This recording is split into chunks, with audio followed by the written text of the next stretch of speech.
Venezia è la quarta città più inquinata d'Italia e poco ci manca in termini di giornate di sforamento per ozono e PM10, che sia addirittura terza. La condanna è stata emessa nel giorno in cui è caduto l'embargo informativo sul rapporto malaria che Legambiente stila ogni anno sull'inquinamento atmosferico dei capoluoghi dello Stivale.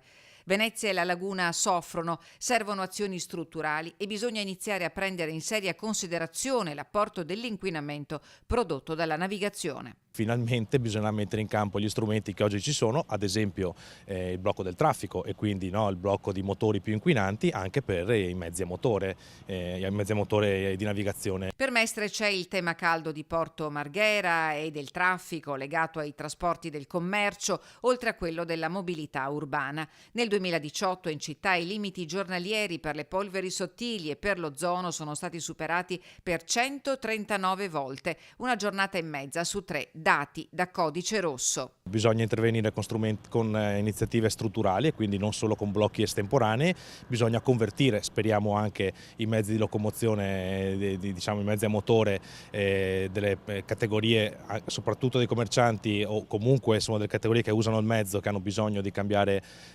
modo di muoversi, bisogna incentivare altre modalità di trasporto. A quasi nulla sono serviti piani antismog, a dimostrazione che i blocchi del traffico dei mezzi più inquinanti per qualche giorno non bastano più. Nella classifica di Legambiente Venezia è quarta, dietro Brescia, Lodi e Monza, davvero per poco. Perciò è quanto mai urgente un ragionamento serio per fermare i motori delle navi o alimentarli a energia elettrica come sta facendo Genova.